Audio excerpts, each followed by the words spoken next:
Welcome to the Full Moon Film Buff, episode 136. We're going to talk about Harry Potter and the Prisoner of Azkaban from 2004. I rented this from Max. I have seen this before. As always, we start with the prominent crew and cast. You can always find links to a more complete credit list in the show notes. Now, these are some extremely talented creators here. This could take a bit to get through. You can skip ahead if you want to get to the movie analysis proper. The film was directed by Alfonso Cuarón with a screenplay by Steve Kloves. It's based on the novel by J.K. Rowling. The werewolf look was designed by Nick Dudman. Alfonso Cuarón Orozco developed a passion for film early. His career began as a Mexican television technician. He later directed episodes of the horror series Hora Marcada. Cuarón's feature film debut came with Love in the Time of Hysteria in 1991. This led to English language films. He has returned to Mexican cinema with Y Tu Mama Tambien in 2001, established him as a major talent, earning international acclaim and his first Academy Award nomination. He took on Harry Potter and the Prisoner of Azkaban in 2004, bringing a more mature tone to the franchise. In 2006, he released Children of Men, which earned 3 more Oscar nominations. Cuarón's greatest triumph came with Gravity in 2013. The film pushed the boundaries of visual effects and cinematography, earning him the Academy Award for Best Director, a first for a Mexican filmmaker. He followed this success with Roma in 2018, which won 3 Oscars. Cuarón is known for technical innovation, particularly his ability to blend intimate personal stories with spectacular visual achievements. Steve Kloves' career started with Racing with the Moon in 1984, establishing him as a promising talent.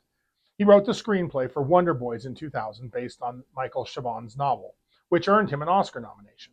He also wrote The Amazing Spider-Man in 2012. However, his involvement with the Harry Potter franchise has defined his career. Beginning with Harry Potter and the Sorcerer's Stone in 2001, Kloves worked closely with J.K. Rowling to adapt her novels for the screen. He wrote all the films in the series except for Harry Potter and the Order of the Phoenix. Beyond the core films, Kloves also wrote the screenplay for Fantastic Beasts and Where to Find Them in 2016, along with Harry Potter video games and theme park content. J.K. Rowling, born Joanne Rowling, created the Harry Potter series, one of the most successful book franchises in history. The idea for Harry Potter came to Rowling in 1990 while on a delayed train journey from Manchester to London. The subsequent years proved challenging as she experienced the death of her mother, a brief marriage and divorce in Portugal, and a period of poverty as a single mother in Edinburgh. During this time, she completed her first novel, Harry Potter and the Philosopher's Stone, published in the United States as Harry Potter and the Sorcerer's Stone, often writing in local cafes while her young daughter slept beside her. After multiple rejections, Bloomsbury published the first book in 1997. The Harry Potter series grew into a global phenomenon, spanning 7 books published in the next decade. The series sold over 500 million copies worldwide, been translated into over 80 languages, and adapted into a successful film franchise, and apparently they're going to make a TV series out of it as well. She's known for her philanthropic work establishing the Volant Charitable Trust and supporting various causes, including child welfare and poverty reduction. Her rags to riches story and the impact of the Harry Potter series on popular culture makes her one of the most influential authors of the modern era. Nick Dudman is a highly respected makeup effects artist and creature designer who began his career as an apprentice to makeup effects legend Stuart Freeborn on Star Wars Episode 5, The Empire Strikes Back in 1980, where he helped to create Yoda. Dudman is perhaps best known for his extensive work on the Harry Potter film series, where he served as creature effects creative supervisor for all 8 films. He and his team created many of the iconic creatures and magical effects seen throughout the series, including the goblins of Gringotts Bank and Dobby the House Elf. Beyond Harry Potter, Dudman has contributed his talents to numerous other major films, including Batman in 1989, Interview with the Vampire in 1994, The Fifth Element in 1997, and The Mummy in 1999. His work has earned him multiple BAFTA nominations and an Oscar nomination. The cast includes Daniel Radcliffe as Harry Potter, Emma Watson as Hermione Granger, Rupert Grint as Ron Weasley, Gary Oldman as Sirius Black, David Thewlis as Remus Lupin, Timothy Spall as Peter Pettigrew, Alan Rickman as Severus Snape, and Michael Gambon as Albus Dumbledore. Daniel Radcliffe began acting at the age of 10 in the BBC One television film David Copperfield in 1999. However, his life changed dramatically when he was cast as the boy who lived in the film adaptation of J.K. Rowling's beloved series. At 11 years old, Radcliffe beat out countless other young actors to secure the role that will define his career. From 2001 to 2011, Radcliffe starred in all 8 Harry Potter films, growing up in front of the camera and becoming one of the most recognizable child actors in the world. The series' massive success made him financially independent at a young age, though he has been open about the challenges of growing up in the spotlight. Radcliffe spoke candidly about his struggles with alcohol, which he developed during the later years of filming Harry Potter, though he has been sober since 2010. Following the Harry Potter films, Radcliffe has worked consistently to establish himself as a versatile actor beyond his iconic role, taking on diverse projects in film, television, and theater. He's won a Tony Award and has been nominated for an Emmy for my personal favorite role of his, brilliantly portraying Weird Al Yankovic in the parody biopic Weird: The Al Yankovic Story in 2022. Emma Watson's acting career began unexpectedly when she was cast as Hermione Granger in the Harry Potter film series at the age of 9, having previously acted only in school plays. Following the conclusion of the Harry Potter series, Watson made a conscious effort to take on diverse roles while simultaneously pursuing her education. She graduated with a degree in English literature in 2014. During her studies, she continued to act in films such as The Perks of Being a Wallflower in 2012. Some of Watson's most notable post-Potter roles came in 2017 with Beauty and the Beast and Little Women in 2019. Rupert Grint rose to international fame at the age of 11 when he was cast as Ron Weasley. Like Daniel and Emma, Grint starred in all 8 Harry Potter films. During his time filming Harry Potter, he also appeared in other films, including Driving Lessons in 2006 and Wild Target in 2010. After the conclusion of the Harry Potter series, Grint has kept busy, taking numerous film roles on stage and in television. Grint tends to take lower profile roles in edgier and more independent media. Gary Oldman discovered acting as a teenager and studied acting in college. His professional career began on the stage before he burst onto the film scene with his portrayal of Sid Vicious in Sid and Nancy in 1986. Throughout the late 80s and 90s, Oldman became renowned for his chameleon-like transformations. The early 2000s introduced Oldman to a new generation through his roles in the Harry Potter series and as Commissioner Gordon in Christopher Nolan's Dark Knight trilogy. Major awards eluded him until later in his career when he received his first Oscar nomination for Tinker, Tailor, Soldier, Spy in 2011 and finally won for his performance as Winston Churchill in Darkest Hour in 2017.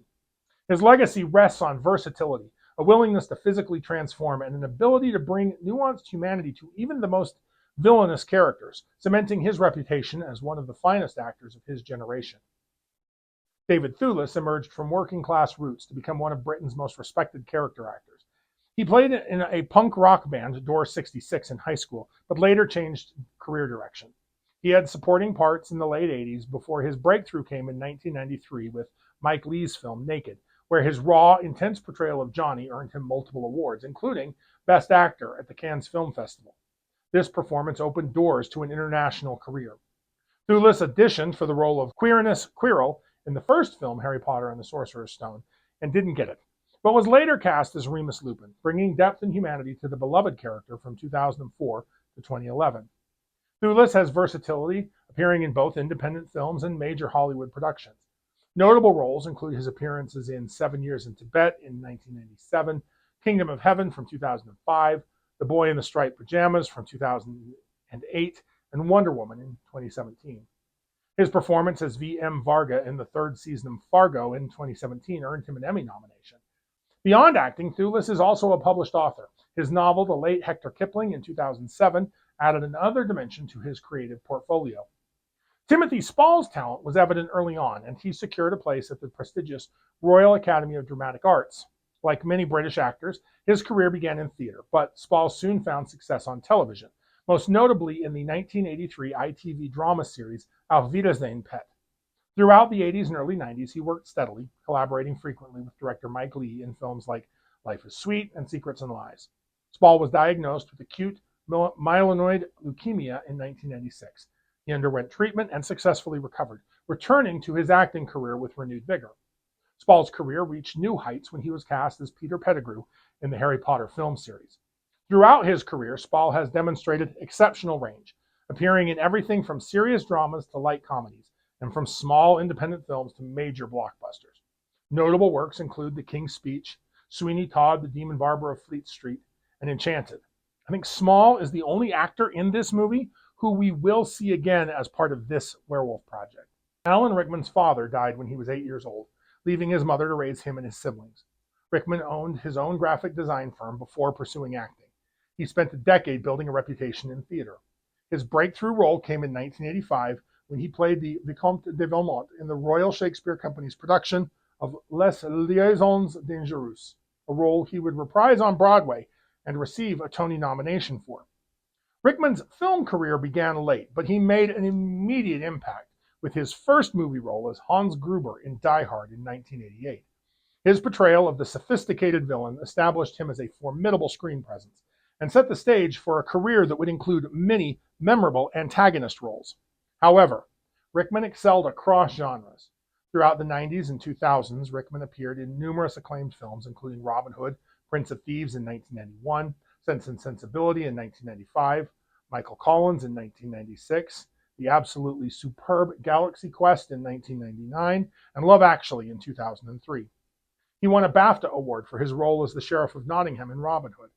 The role of Severus Snape in the Harry Potter film series from 2001 to 2011 is probably the most recognizable, although that's debatable. He's got a lot of big ones. Beyond acting, Rickman ventured into directing, both in theater and film.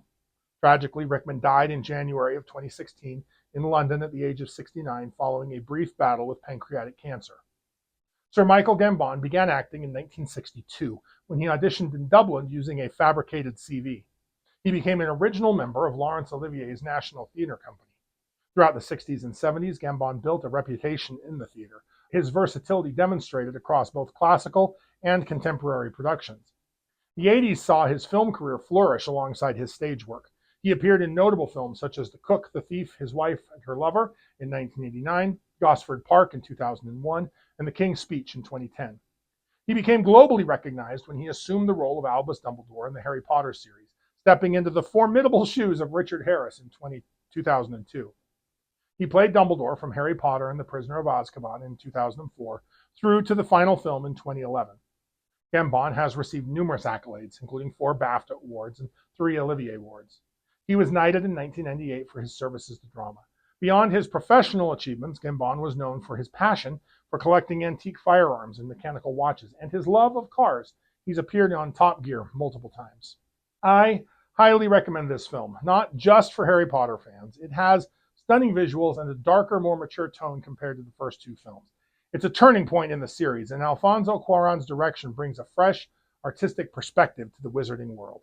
So let's talk about the name Remus Lupin. It's a rich name with literary and mythological significance, drawing from both Roman mythology and the Latin language to foreshadow the character's lycanthropy. Remus refers to one of Rome's legendary founders who, along with his brother Romulus, was raised by a wolf. In the myth, Romulus eventually kills Remus, adding a hint of tragic foreshadowing to the character. Lupin derives from the Latin word lupus, meaning wolf, making his surname literally wolf-like or wolf-related. Together, his full name essentially translates to Wolf, a rather heavy-handed but fitting choice for a werewolf character. This double reference to wolves in his name is similar to the way that many of Rowling's characters have names that hint at their true nature or destiny, though in Lupin's case, the name should have been a rather obvious clue to his secret condition for anyone versed in Latin or Roman mythology. It is a very odd choice for his parents to have made, by the way. I'm going to tackle this synopsis a little differently than I usually do. Let's recap the events of the film from the perspective of our lycanthropic focus, Professor Remus Lupin. Lupin first encounters Harry Potter aboard the Hogwarts Express. The Mentors board the train searching for an escaped convict, Sirius Black. Lupin witnesses Harry's extreme sensitivity to their presence, much like his father James, before driving the Dementors away. Headmaster Dumbledore welcomes Lupin as the new Defense Against the Dark Arts professor, and Lupin almost immediately becomes the most effective teacher of this class the students have ever had at Hogwarts, teaching a memorable and effective lesson on the ridiculous charm. Since Lupin was boyhood friends with Black, Severus Snape and others suspect Lupin is helping Black gain access to the castle. It doesn't help matters that Lupin misses classes while suffering under the curse of lycanthropy. Snape assists with the Wolfsbane potion, though their history makes the interactions rather tense. Lupin lives in constant fear that his condition will be discovered or that he will endanger his students. Harry is bothered by his vulnerability to the Dementors, so Lupin teaches him the Patronus charm. Lupin helps Harry select his most powerful and positive memory of his parents. Harry turns out to be very gifted at defense against the dark arts. Everything changes when Lupin spots Peter Pettigrew's name on the Marauders map, a map that he helped create during his school days. Now, Pettigrew should be dead, another victim of Black. Lupin shows up after Black in his animagus form of a black dog, has dragged Ron Weasley and his pet rat Scabbers away. Now, Scabbers is actually Pettigrew disguised in his animagus form of a rat. They're dragged to the Shrieking Shack. Harry and Hermione Granger pursue them. It initially looks very much like Lupin has in fact been working with Black, and Hermione reveals Lupin's lycanthropic secret before he spills the full truth. Sirius was innocent. Pettigrew had been the true secret keeper. Pettigrew betrayed the Potters before faking his own death and living as Ron's rat for years. Unfortunately, in his haste, Lupin had forgotten to take the Wolfsbane potion. He transforms into a werewolf and Pettigrew escapes. Werewolf Lupin and Dog Black battle before Lupin is distracted by a distant howl. There's a whole mess of time travel stuff that Lupin isn't involved in, until it's finally revealed that Hermione is the one who distracted Lupin. The werewolf hunts Harry and Hermione in the Forbidden Forest until Buckbeak rescues them. In the end, Lupin resigns when his condition becomes public knowledge. We only get one werewolf transformation in this movie, and the film features a very memorable werewolf design. The creature effects for Remus Lupin's transformations were groundbreaking at the time, blending practical effects and CGI. However, I don't think the transformation is particularly great. There are a couple of moments when his blazer splits open along his spine, or when his feet elongate out of his shoes into the werewolf's metatarsus, the lower leg part, that are very fun, but overall, it shows its age and it looks fake. The design of the werewolf is noticeable, with long limbs giving the creature an unnatural silhouette and stance. It looks fast and nimble rather than ponderous and slow. It also looks a little hairless. So let's talk werewolf lore. In the world of Harry Potter, lycanthropy, the condition of being a werewolf, is a magical affliction that's transmitted through a werewolf's bite. So far, so good. During the full moon, these infected transform into uncontrollable, wolf-like beasts, losing their human consciousness and becoming dangerous to others. Wolfsbane potion, a difficult and expensive concoction, allows werewolves to retain their mental facilities during transformation, though it does not cure the condition or prevent the physical change. I cannot recall any mention of silver as a supernatural Achilles heel, but it wouldn't be out of place thematically. Werewolves do face severe prejudice in the wizarding world, often being shunned or denied opportunities due to their condition. The Ministry of Magic enforces strict regulations on werewolves, such as the Werewolf Registry, which further isolates them from everyone else. Fenrir Greyback, a savage and predatory werewolf, embodies the darkest potential of lycanthropy. He intentionally infects others and revels in the violence. The contrast between Lupin and Greyback highlights the duality of werewolves in the series, both as victims of circumstance and as real serious potential threats. Overall, werewolf lore in Harry Potter explores themes of identity, prejudice, and the struggle for acceptance in a society quick to judge and ostracize. It's a fascinating challenge. Thanks to the Wolfsbane potion, werewolves can control themselves. They could be accepted into society, but many choose not to, and the possibility of accidentally forgetting to take the potion on time, as actually happens in this film, highlights the real risks werewolves pose, even to their friends. So let's talk about Remus Lupin specifically. And Remus Lupin serves as a metaphor for the struggles that individuals suffer while dealing with chronic and incurable disease. Through his struggles with lycanthropy, J.K. Rowling explores the social ramifications of illness and the psychological impact of living with a contagious disease. His story resonates because it captures both the external pressures and the internal struggle. From his first appearance, Lupin exemplifies the toll chronic illness takes on the body. Prematurely aged, with gray-streaked hair and a worn, patched wardrobe, his appearance reflects how prolonged illness impacts a person's physical, emotional, and financial stability. His monthly transformations mirror the nature of many chronic conditions that flare and remit, leaving sufferers in a constant state of recovery and preparation for the next episode. The secrecy surrounding Lupin's condition parallels the real-world stigma that causes many people with chronic illnesses to hide their diagnosis. Just as Lupin anticipates rejection if his lycanthropy becomes known, many individuals with HIV, mental illness, or autoimmune disorders carefully guard information about their health status, fearing potential discrimination in employment, housing, and social relationships. The wizarding world's fear of werewolves reflects society's fears of contagion, even when the actual risk is minimal or controllable. Rowling's portrayal of the wolfsbane potion serves as an analogy for modern medical treatments that can manage, but not cure, chronic conditions.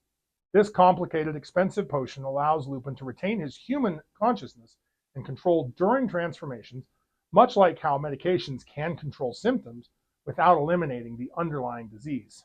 The difficulty in accessing this treatment, due to its cost and complexity, mirrors healthcare obstacles, preventing many from receiving optimal care for chronic conditions.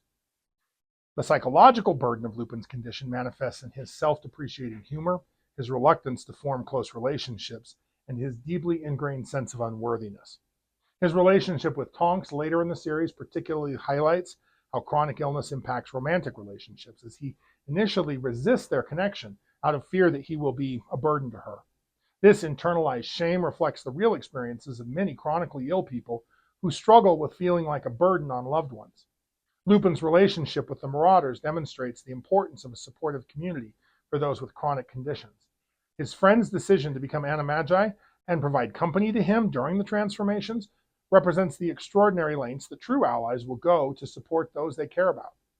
In the later books, Lupin's participation in the Order of the Phoenix shows how those with chronic conditions continue to contribute meaningfully to society, despite all of these challenges. Rather than being defined solely by his illness, Lupin remains a skilled wizard, a valued strategist, and eventually a loving husband and father. Lupin's brief employment at Hogwarts, followed by his return to unemployment, reflects the precarious professional lives of many with chronic illness.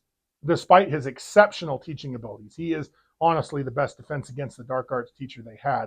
Social prejudice forces him back into poverty, a realistic portrayal of how qualified individuals with chronic conditions often face barriers to stable employment, regardless of their actual capabilities. Some challenges are caused by the illness, while others stem from outside reactions. When Lupin's condition is revealed at Hogwarts, the resulting community reactions demonstrate the spectrum of responses to illness disclosure.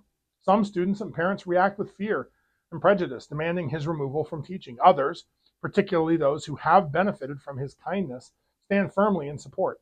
This mixed response captures the unpredictable social consequences that follow disclosure of stigmatized health conditions. Ultimately, Remus Lupin's character provides readers with a lesson in empathy. Through him, Rowling demonstrates that compassion and inclusion benefit not just the individual, but society as a whole. By coding this message within a fantasy context, she makes complex social issues accessible and understandable. So now let's talk about Remus Lupin's role as a tragic mentor to Harry. In the sprawling Harry Potter narrative, few characters embody the combination of mentorship and personal tragedy quite like Remus Lupin. As both a guide and a flawed individual, Lupin is a unique intersection of the mentor archetype and the tragic hero, particularly during the pivotal events of The Prisoner of Azkaban. His presence in Harry's life serves as a bridge to understanding his parents' legacy, and also as an example of how past trauma and personal demons shape one's capacity to guide others. The complexity of Lupin's mentorship is evident in his teaching methods. His lessons on confronting Bogarts and mastering the Patronus charm go beyond magical instruction. They are exercises in facing fear and finding inner strength. Lupin's experiences with fear and isolation inform these teachings, allowing him to guide Harry through similar emotional territories with genuine empathy and understanding. Unlike other adult figures who knew James and Lily, Lupin has a much more nuanced perspective of their lives. His complicated history with the Marauders allows him to present Harry's parents as real people rather than idealized martyrs. This honest approach helps Harry begin to understand his family's legacy, complete with its imperfections and complexities. The relationship between Lupin and Sirius Black adds another layer to this. Their history and the 12-year estrangement following James and Lily's deaths create an undercurrent of guilt and regret. His failure to believe in Sirius's innocence haunts him, informing his careful approach to judgment and his emphasis on looking beyond surface appearances in his teachings to Harry. Lupin's role as a tragic hero is further emphasized by his constant struggle with self-worth. Despite his considerable abilities as a teacher and mentor, his internalized shame about his condition repeatedly leads him to withdraw from opportunities for happiness and connection. This pattern reaches its crescendo in his relationship with Tonks, where his resistance to love mirrors his earlier reluctance to fully embrace his role in Harry's life. The tragic elements of Lupin's character come to full fruition in his ultimate fate. His death in the Battle of Hogwarts, leaving behind a son who will grow up without his father, creates a painful parallel to Harry's own story. Yet this tragic end also reinforces the cyclical nature of mentorship and sacrifice that runs throughout the series, suggesting that even in death, Lupin's influence on others will continue through the lessons and values that he's imparted. In conclusion, Remus Lupin embodies a unique combination of tragic hero and mentor figure, his struggles and past mistakes becoming integral to his ability to guide and support Harry. His character demonstrates that effective mentorship often comes not from perfection, but from the wisdom gained through confronting one's own limitations and failures. Through Lupin, readers understand that true heroism lies not in the absence of flaws, but in the courage to face them while continuing to help others navigate their path. So, if you like lycanthropes, like, share, and subscribe. Contribute your thoughts and additional observations in the comments below. Let me know what I missed or what you noticed. Next, I plan on discussing The Face at the Window from 1939. Keep your eye on the moon, a silver bolt in the chamber, and we'll see you back here next episode.